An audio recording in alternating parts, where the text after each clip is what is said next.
So this is Ted Flett of Golden Skate, and I'm joined now by Bruno Marcotte. Thank you so much for chatting with us, Bruno. Nice to see you again. Coach of Meagan Duhamel and Eric Radford, two-time world champions. Now, I would think across the entire skating landscape, one of the biggest coaching sort of off-season shifts and changes was that of Meagan and Eric. So can you enlighten us a little bit on what led them to this decision and how it's going to set them up for the next season? I mean, that's a question you would have to ask them, what led to that. But as far as me personally, I just want to clarify that I still work with Richard. Me and Richard are still great with each other, you know, like, so that hasn't changed. The only thing is and my role with them has not changed much with Eric and Meagan of the last couple of years. The only thing is they wanted to had some outside sources like John Kerr, John Zimmerman, because they felt like they needed a new spark, you know, because they had such a emotionally emotionally and physical difficult year last year. So they felt like they needed some changes into their life and into their career. So yeah, that's where they're at. But as far as I'm concerned, you know, like my daily hasn't changed. You know, I still go in the morning, work with Richard and St. Leonard. And we have so many great new project going on, which is very exciting. And as far as the afternoon, I still go and coach in a different rink, which I've been for the last 8 years, which I've had my single program in a different rink. And that's where my sister also works, does her programs at. And so yeah, as far as me personally, it has not changed my daily routine. Of course, you know, the changes had to be more for them, more than me. Right. And I mean, I'm sure you're both astute professionals and have, you know, tons of international experience. I would imagine it would still be a little awkward if you're working with a colleague and you have a team who wants to work a little more with you and a little less with him. Did you have to have a bit of a conversation and sort of a smoothing over with Richard to make sure that, you know, feelings weren't too hurt and that you could continue? Well, I mean, to be honest, if it would be just for me, I wish things would have stayed like before. That's for sure. You know, like as far as me personally, but this was not about me. It's not a coaching move from my part. It was more of a their pair. I mean, their personal, like, athletes move. It was not, had nothing to do with a coaching move.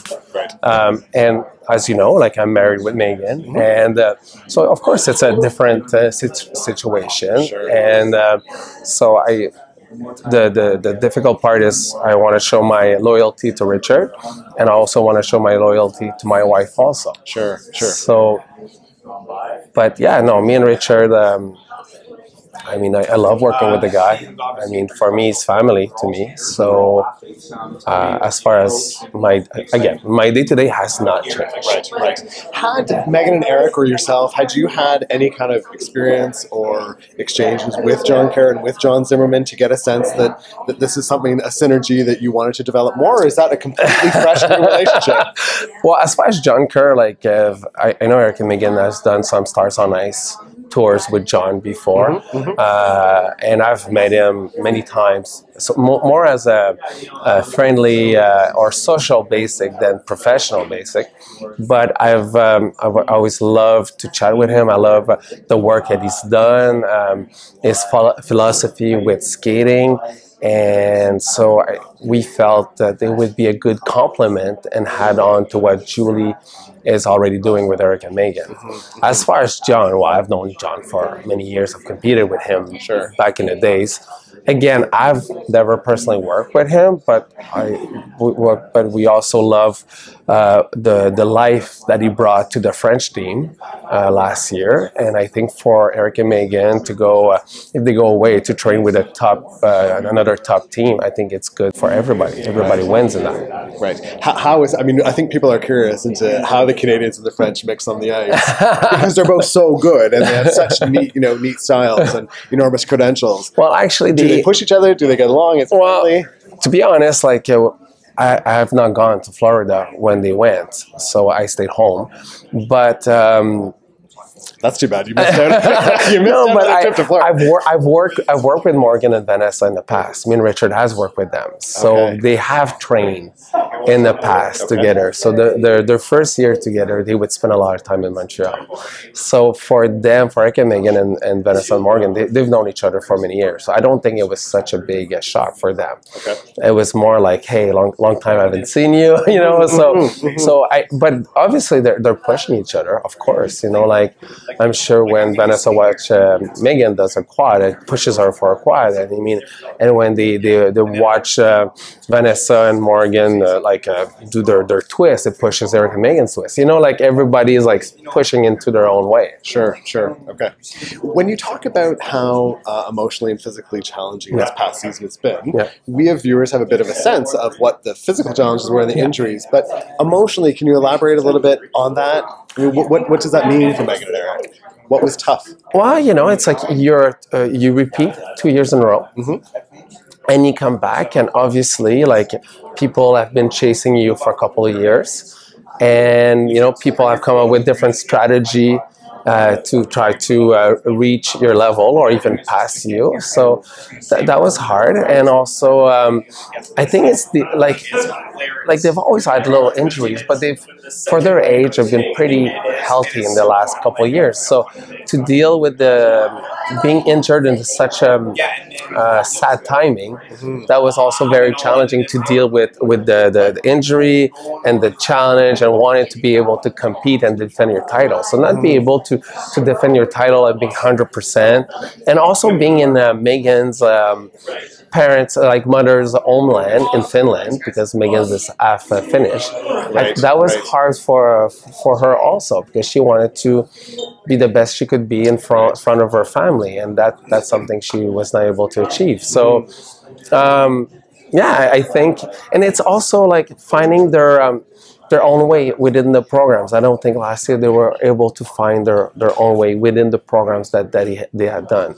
I feel like Julie this year found this incredible vehicle for the show program. It's music that fits, if you listen to the lyrics and if the feel of the music, they both feel extremely confident and comfortable with that program.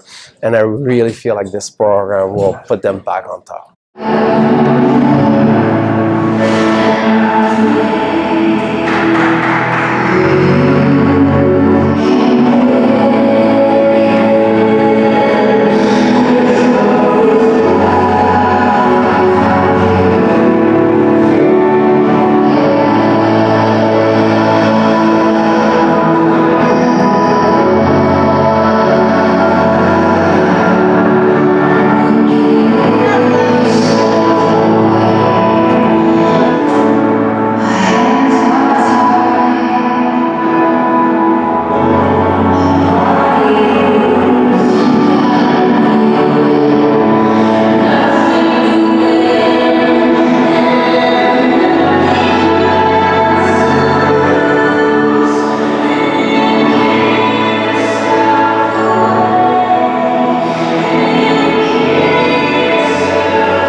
It also seems like the show program seems like a real exerted effort to show their lines, their flow, their grace. Yes.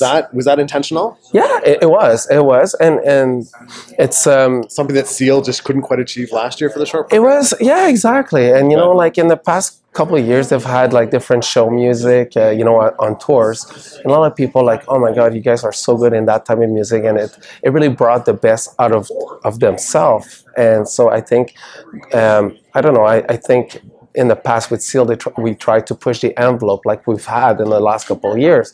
but maybe that was not the right direction. No, it was not maybe. That was definitely not the right direction. So I think we went back to something different, but that they've done in competition, but something more familiar to what they've been performing in shows, and something that they put them at ease and confident. And the long program is we brought back a Muse version of Muse. Yeah, we brought back Muse, but I'd say 90% of the choreography is different. Okay. The music is the same. So why Muse? Why pull that back out again? That's where it's all started. Okay.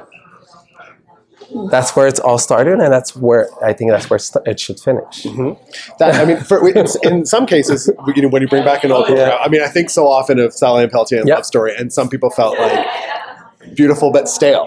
How do you make sure that this isn't, oh, this is Muse again? And so by the time February comes around, people are really, really familiar with this music, and it just doesn't have the same, possibly doesn't have the same punch. Well, first of all, it's not the same choreography. All right. That's number one. Okay. Number two, I know a lot of people say that about Dave and Jamie, but as far as I'm concerned, they won the Olympics with that program. Yeah, true. Yeah, fair. So I shouldn't argue with you. Really, should I? So looking back, I think it was the right thing. Right. But you know, yes, maybe for some other people it might be like, oh, again, but it goes beyond. It goes more about mentally. Will that put them in a position where they feel they can win?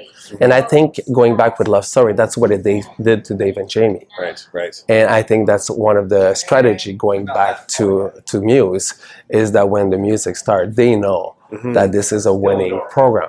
It has been, and it still will be a winning program for them. But did you think of other music and you just exhausted those efforts and then turned to Muse, or was it always let's go back to Muse right out of the gate? We did, but you did which?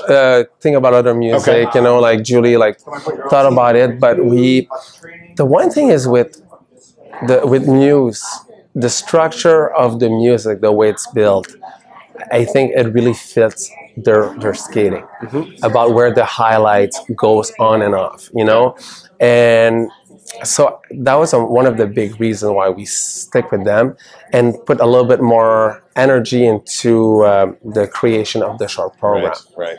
So, you know, it's like we're trying to play strategic about bringing Kowal with a bang with the short and have a strong long. Who was the first to say, let's pull Muse off the shelf? I think we all felt that Top way. secret? No, I think we all felt. I think we Okay. all felt like this, and I don't think. And you know, when we brought it back, not once that, oh, maybe we should not.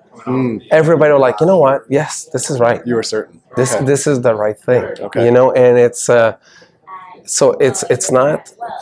You know, like last year with the short program, all year we're questioning ourselves: is that the right thing? Is that not the right thing? You know, in Olympic year, you don't have the luxury of second guessing your move. Right. And as far as the long, I'm telling you, I'm 100% convinced this is the right thing for them. Like for me, there's no doubt in my mind. Right. So last question: you are the head coach. Right, correct? Sure. Okay. Is it tricky? Is it a new challenge for you to make sure that you're sort of on top of, they're working with Julie, but they're also getting work down in Florida from John and the Johns, John Karen, John Zimmerman. How much is on your shoulders then to make sure that you understand when they go on the ice, this is what they're going to do because this is the advice they were given down south or from Julie and so forth? Is that hard to coordinate? It's not because my relationship with Eric and Meagan. Like it's all about communication, and usually things can get messy because of the lack of communication. So obviously, I know everything happens. You know, like when they were in Florida, I would know exactly what would happen. So there's the communication is there. So no, it's not difficult. But you know, like Eric and Meagan, they have their own routine that they've been doing for many years. Something that they're comfortable with. So things have not changed all that much, but they needed something within their routine to be changed. Right. And that's the reason to go and get some outside help. But at the end of the day, it's again communication and trust. And I do trust John, both Johns, Sylvia. I mean, with Julie, my sister. I mean, so it's all Sylvia Fontana. it's still like, even though it's a different, a lot more people, it's still a close circle of people that I know and that I trust. Okay. I did say last question, but I have one more. So I know that this will be the last question. I know they have 2 Grand Prix placements, Skate America and Skate Canada. At both events, they'll go head-to-head with the German pair, Savchenko-Massot. Do you, if you could play the Grand Prix out differently, do you wish they had a chance to go head-to-head with the Chinese or with a couple of the Russian pairs, or you're happy with these placements and with this roster? No, I feel totally confident, because at the end of the day, it's about themselves. It's not about the German, it's not about the Chinese, it's about them being the best that they can be. Okay. So at the end of the day, you can win like all of the, in a way, if I'd rather them having a tough challenge right from the beginning. Right. Because, like in the past, I feel like last year, the 2 Grand Prix they had a bit of a weaker field in those Grand Prix, and I don't think it got them ready. Okay. So no, I think I'm totally 100% confident. And I think having a stronger field in the Grand Prix will push them to be ready sooner and to be on top of their game sooner. Okay. So, no, I feel extremely good with that. Excellent. Great. Bruno, thank you so much for your time. Pleasure. Best of luck this season. My pleasure.